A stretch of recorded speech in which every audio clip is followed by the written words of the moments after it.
Non engineers की बात करते हैं तो उनके क्या कॉमन फियर्स या मिसकंसेप्शंस रहते हैं when they start the CAT preparation? I don't know if before even the game starts, I think a lot of people give up. CAT का क्यूए कितना इंजीनियरिंग लेवल होता है और कितना नॉन इंजीनियरिंग लेवल होता है अकॉर्डिंग टू यू? इंजीनियरिंग में जो मैथ्स पढ़ी थी वो तो किसी काम की है ही नहीं. काफ़ी बच्चों ने सिर्फ 10th तक ही पढ़ा होता है तो उनका अप्रोच फिर कैसे डिफरेंट होना चाहिए when they start preparing for QA? The most important thing is that you need to go back to your basics. I have come across multiple students who have studied and scored really well in maths in 11th and 12th, but they still struggle in QA. क्या non engineers को जिनका QA का practice या maths का practice है ही नहीं काफ़ी सालों तक तो क्या उन्हें जल्दी प्रिपरेशन स्टार्ट कर देना चाहिए? हो सकता है मैं एक इंजीनियर हूँ लेकिन मेरे बेसिक फंडे हिले हुए हैं.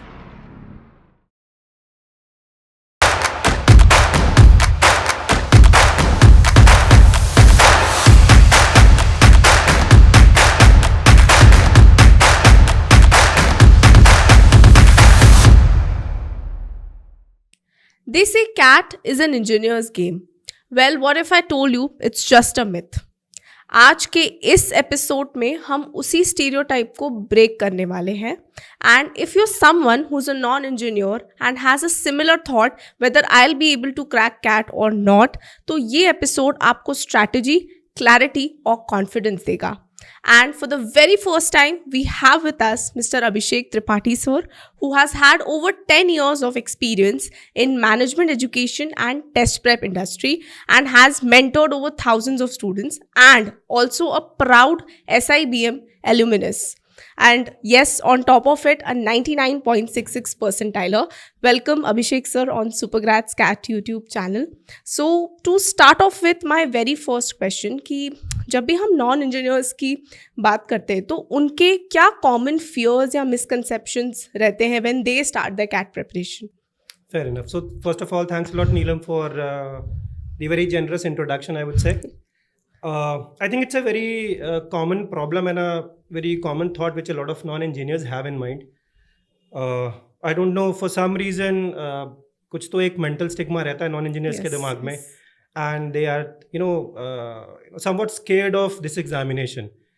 The reason can be because of those two sections which are there in CAT. Of course, the first one being quantitative aptitude and the second is data interpretation, maths का भूत is like constant which तो I think सबसे बड़ा stigma जो है वो QA से related ही है. मतलब I think before even the game starts I think a lot of people give up thinking that I might not be able to do well in QA as a section. So that is the first thought which a lot of people have. Second is QA को ही लोग extend करके DILR तक लेके जाते हैं and a lot of non-engineers feel that I cannot probably do well in DILR as a section as well. Okay, all right. And then the third thing is I have met a lot of students who feel that IIMs are for engineers, which is definitely not the case. Yeah. So I think Of these course, are a and up couple to of I think vision काफी ज़्यादा change हो गया है Absolutely. because they also want a mixed batch of students, engineers and non-engineers both. absolutely. Okay, I think yeah. these are a couple of stigmas, thoughts which most of the non-engineers have. Okay. Sir, क्योंकि आपने quantitative aptitude की बात की like that is the major stigma that is there तो I would want to know कि CAT का QA कितना engineering level होता है और कितना non-engineering level होता है according to you? So, to be very true, I myself am an engineer. And, when I started preparing for CAT, I realized कि engineering में जो maths पढ़ी थी वो तो किसी काम की है ही नहीं. Okay. Because, when it comes to engineering, what you end up studying is engineering mathematics and not quantitative aptitude. For that matter, even in class 11th and 12th, it's not just about engineering, but the maths that you study in 11th and 12th. You end up studying topics like conic section, आप parabola, ellipse, hyperbola पढ़ रहे होते हो, आप calculus पढ़ रहे होते हो, differentiation, integration, applications of all of these things, आप vectors पढ़ रहे होते हो, आप 3D geometry पढ़ रहे होते हो, and none of these things they actually turn up in CAT. Yes. तो to be very true, CAT का QA बिल्कुल भी इंजीनियर फ्रेंडली नहीं है बिकॉज ऐसे कोई भी टॉपिक नहीं आते जो आप इंजीनियरिंग में पढ़ते हैं. At the same time majority of the topics that you and up studying in 11th and 12th वो भी नहीं आते हैं. तो apparently see there is a difference between quantitative aptitude and mathematics. So mathematics is highly process oriented, I would say, and QA is something which is logic driven. Okay. And majority of the topics, concepts which are asked In CAT. in CAT, they are covered till class 10th. Yeah. तो I would say engineer friendly तो है ही नहीं, in fact 11-12 friendly भी नहीं आई है. Think ये एक और बहुत बड़ा मिथ है जो आपने अभी ब्रेक किया है यहाँ पे. Absolutely. यस सर, तो क्योंकि हम इतना जस्टिफाई कर चुके हैं क्वांट वर्सेस मैथ्स की कितना इंजीनियरिंग फ्रेंडली नहीं है, क्यूए सेक्शन आपने अभी बताया, तो फिर एक नॉन इंजीनियर स्टूडेंट के जो फियर्स है related to QA that are there, and specially those who haven't studied maths after 10th, काफ़ी बच्चों ने सिर्फ 10th तक ही पढ़ा होता है, तो उनका अप्रोच फिर कैसे डिफरेंट होना चाहिए when they start preparing for QA? Fair enough. So to start off, I think जो बच्चे 11th एंड 12th में मैथ्स पढ़ते हैं या फिर जिन्होंने इंजीनियरिंग में मैथ्स पढ़ी है, उनको एक छोटा सा बेनिफिट सिर्फ यही मिलता है that they are slightly more acquainted with the terminologies, and that is the only benefit they have, right? Now, as far as non-engineers are concerned, I would rather take it up as somebody who's not maybe studied mathematics in 11th and 12th. So it's not essentially about engineering and non-engineering background. It's more about whether you've studied mathematics till 10th or maybe till 12th. That is, where the game changes. So I think if you've probably left mathematics after 10th, the most important thing is that you need to go back to your basics. And in fact for that matter शायद ये advice उन लोगों के लिए भी applicable हो जिन्होंने हो सकता है मैथ्स 11th-12th में पढ़ी हो मगर कॉन्सेप्चुअली इतने स्ट्रॉन्ग ना हो, because again going back to the same thought, quantitative aptitude is different from mathematics. It is logic oriented. I have come across multiple students who have studied and scored really well in maths in 11th and 12th, but they still struggle in QA.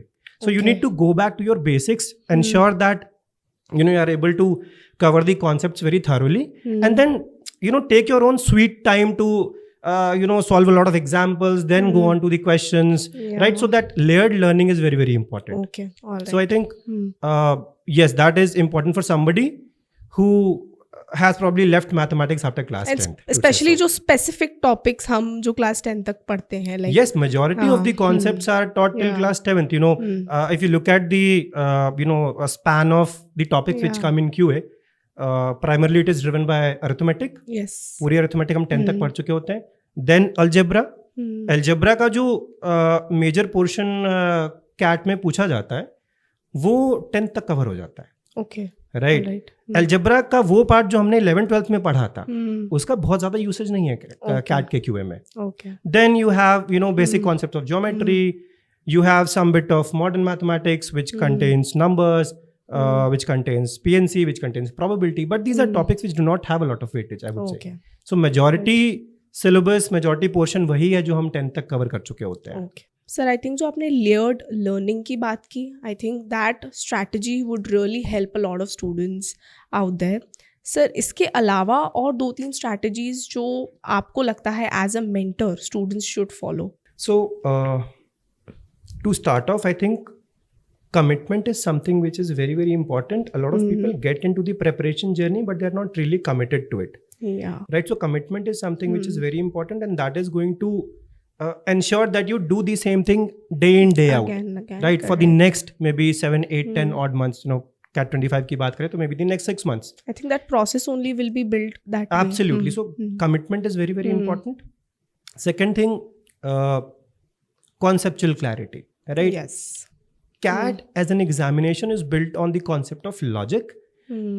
Over the years, CAT has transitioned in a fashion that it becomes an even game for people who come from maths background or they come from non-maths background. I think earlier it used to be more in the favor of the engineering side. मुझे ऐसा लगता है क्योंकि पहले CAT बहुत ही अलग उससे चलता था. Now we can balance it out in both way. Absolutely. If you look at the evolution of DILR as a section, yeah, right? So DI earlier used to be highly calculation intensive, I would say so. If you go back in time, DI अलग section भी हुआ करता था. Yes. LR used to come along with verbal ability. QA DI was a separate section. So things have evolved over the last few years, and the evolution of DILR is a testament of the fact that even the top B schools, they want CAT as an examination to be a level playing field for everybody. Yes. Right. So DILR as a section is again driven by logic, and logic is something which is not a function of the academic background that you come from. True. Right. So I think as an examination, it has transitioned into being a mathematics driven examination to a more logic driven examination. Okay. So that All is right. again extremely important. Okay, all right. I think these strategies that you mentioned for learning would be very helpful for the audience, the commitment thing and the conceptual clarity and layered learning. I think these three things would be utmost important in the entire prep journey. Absolutely. Just to add on one more point, a lot of people, get into the habit of timed practice in the very early days of their preparation. यानी कि वो stamp लगा के time stamp लगा के what I exactly so what I mean to say is, let's say मुझे DLR section की practice करनी है, तो मैं डे 1 से ये देखने लगता हूँ कि लेट्स से 5 केसलेट आ रहा है, मेरे पास 40 मिनट्स का टाइम है, आई हैव 8 मिनट पर caselet and I get into the habit of training myself to do a DLR caselet in 8 minutes. It might not work for you. Yes. Right. Similarly, 40 minutes का time है, 22 odd questions है, I have 2 minutes on an average per question in QA, and I start training myself to solve, every question in 2 minutes. You have to understand that you're not expected to solve all the questions in the actual examination. Yes. At the same time, this development comes over a period of time, right? In the initial days, I always suggest the students that don't go for timed practice, right? Questions को solve करना important है, answer तक पहुंचना important है. In fact I tell the students कि आप DLR का एक कोई सेट सॉल्व कर रहे हो, आप पूरे दिन उसको सॉल्व करते रहो, राइट? आंसर नहीं आ रहा है, that's absolutely okay, right? Wake up the next day, take up the caselet, start with the fresh mind. Getting onto the solution, being in that exercise of putting your brain to figure out what can be the different regular work that possibilities you're doing, and then landing onto the answer, and that I think that is what helps you in building your logic. Yes. The moment you jump onto the solution, I think everything goes for a toss. So timed practice again is something which should come slightly later in your preparation. Maybe let's say you are sitting in the month of August, September, then that is the time you can actually go for timed practice. Okay. Prior to that, I think getting onto the solutions is extremely important. I think very well said. Yeah. So based on all the things that you have shared, one question again came to my mind. उस हिसाब से क्या non engineers को जिनका QA का practice या maths का practice है ही नहीं काफ़ी सालों तक, तो क्या उन्हें जल्दी प्रिपरेशन स्टार्ट कर देना चाहिए? एंड फॉलोइंग दैट क्या फिर उन्हें मॉक्स भी जल्दी लिखना स्टार्ट कर देना चाहिए? Okay. So the answer to that is yes, because I presume कि मतलब इसके पीछे का जो presumption है मेरा वो यही है कि maybe you are not very good with the concepts pertaining to let's say QA or maybe DLR. So right? It might So take slightly more time. Exactly. So you might take slightly more time to get accustomed to it, because earlier also we talked about getting back to basics, sorting those things, so that you can actually apply those concepts and logics, right, while you're solving questions. Yes. Again, CAT as an examination is purely based upon application. ये वो exam नहीं है कि आपने formula cram कर लिया और अपने फॉर्मूले का यूज करके आंसर्स निकाल लिए. So since it's more about the application of the concepts that you have studied, step 1 is to ensure that you have conceptual clarity. Step 2 is ensuring that you're able to apply those concepts, right? So I think you are the real judge of where you stand. So I think what is important is that you need to understand what is your as is state, what is your to be, and then what is the gap. So you need to understand कि वो gap fill करने में मुझे कितना time लगेगा. हो सकता है मैं एक इंजीनियर हूँ, लेकिन मेरे बेसिक फंडे हिले हुए हैं, तो शायद मुझे भी जल्दी स्टार्ट कर देना चाहिए. Right. So even so I think the time that you require for preparation is more a function of the kind of conceptual clarity you possess, rather than again the academic background that you come from. Okay. All right. So yes, but if you feel that your basic concepts are slightly shaken, I think yes, you should start early. Okay.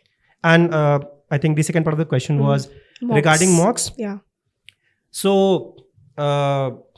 mocks को सही time पे करना बहुत important है. A lot of students have this thought process that once I'm done with my preparation, then I'll start writing the mocks. Yeah. Point number 1 to understand is that preparation कभी ख़त्म नहीं होती है. It's ever going process.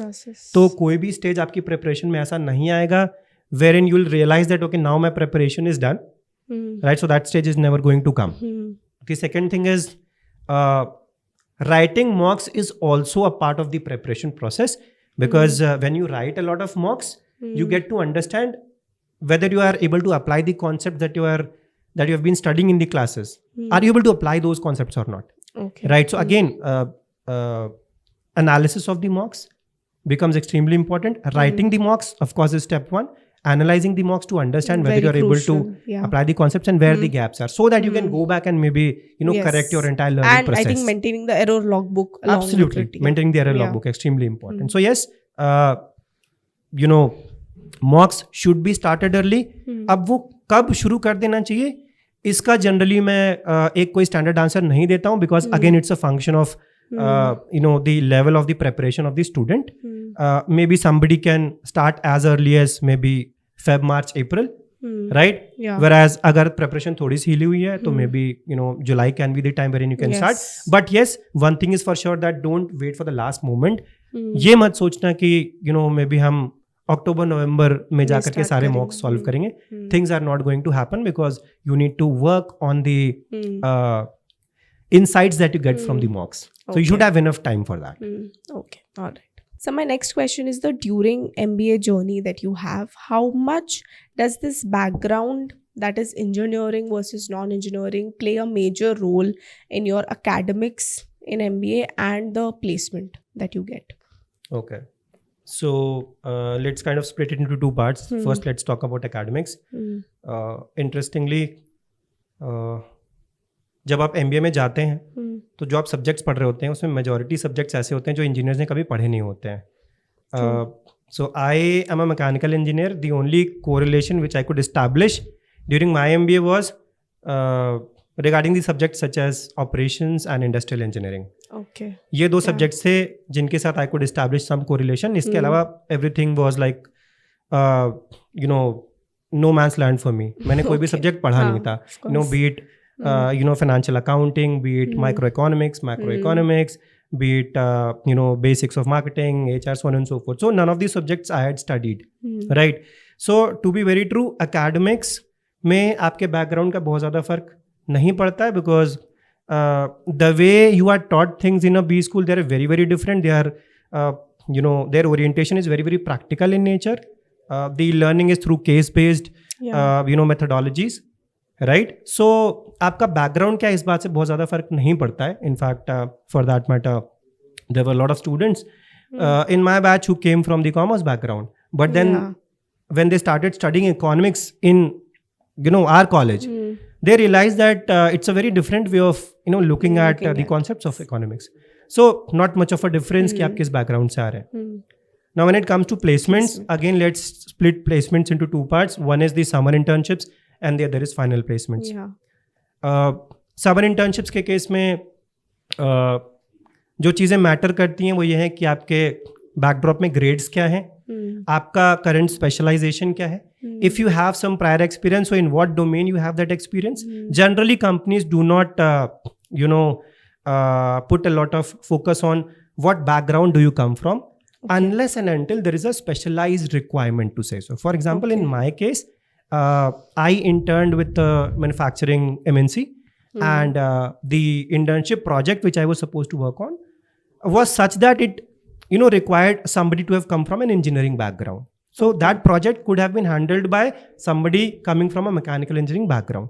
So in that case, my background became important, but in 95% of the cases, the academic background doesn't really matter, right? And when it comes to the final placements, beyond your grades and performance, what starts mattering even more is your internship company and your internship experience. So to be very true, background का major कोई ज़्यादा impact नहीं है, unless and until there is a specialized requirement in the kind of role which is being offered by the organization. Okay, all right. तो क्या जब हम placement process की बात कर रहे हैं, so again coming back to the question कि स्टूडेंट्स के माइंड में भी क्या ये थॉट रहता है कि अगर मैं इंजीनियर हूँ तो डेफिनेटली कंसल्टिंग, फाइनेंस और इन सारे रोल्स के लिए I should go, versus non engineers का जनरल थॉट होता है sales and marketing, general management and HR. So is this also true in the case of MBA and the B school life that you go ahead with? So ऐसा thought process students के मन में हो सकता है, लेकिन companies के मन में नहीं होता है. अच्छा, okay. When the company starts shortlisting students, they don't do this bifurcation in terms of whether the student comes from an engineering background or a non-engineering background. For consulting and product management roles, what is more important is the art of problem solving, the skill of Okay. problem solving and strategic thinking. So ये दोनों ही profiles जो हैं इन दोनों में ही problem solving and strategic thinking का बहुत ज़्यादा इंपॉर्टेंस है. Again, So- background does not matter. Absolutely, background is not really important. It is more about the kind of skills that you've developed, Okay. right? Especially if you talk about product management. If you are wanting to make a career in product management, you should have some hands-on experience on tools like maybe Jira, right? Maybe Figma, Slack for that matter. So even if let's say I'm coming from a commerce background, but during MBA if I have burnt my hands with couple of these softwares, the organization would be more than happy to have me on board rather than having an Yeah. engineer who does not have True. any hands-on experience of any of these tools. So it's more about how you align your profile with respect to the requirements of consulting and product management. Okay. So that is more important. Sir, I think we have covered almost every aspect in this episode जो भी हम चाह रहे थे students को बताना और to our audience. One last thing that I would like to ask you, अभी जो जितना टाइम बचा है CAT 2025 के लिए, is it sufficient for any non-engineering student who wants to start the preparation, considering all the fears and misconceptions and all the things that we discussed? Okay. So considering the fact that you might not have started your preparation, and also given the fact that we have close to 5 months, if the question is it possible, the answer is yes. Okay. But the thing is, the next 5 months have to be utilized in a very, very judicious manner. One needs to understand his or her strengths and weaknesses. One needs to identify what are the strong and weak areas, because since the time left at hand is less, you need to ensure that you are investing the time available in the right areas, right? So You more need of to a understand smart what- preparation. Smart preparation is important. You need to understand what are you aiming and what is required to get there. Yes. A 33.33% score in CAT would help you land onto a percentile which might be close to 95. Right? So you need to identify how can you probably get those 33.33% questions correct in the paper. Just skim through the Yes. papers, find out those areas which can help you land maybe to your desired percentile zone. Okay. Right? So judicious usage is something which is Okay. very important. Okay. All right. Well, that was such a powerful deep dive conversation that we had today. And I feel कि जितने भी non engineering students हैं या जितने भी non engineering aspirants हैं जिन्होंने ये एपिसोड देखा हो या देख रहे होंगे, they might be feeling a bit lighter and a bit confident today. So thank you so much, Abhishek sir, for joining us today. And yes, if you're watching this episode, then make sure you do subscribe to Supergrads CAT YouTube channel. And yes, remember one thing, you do not need to be an engineer or a non-engineer to crack CAT. You just need to be a learner.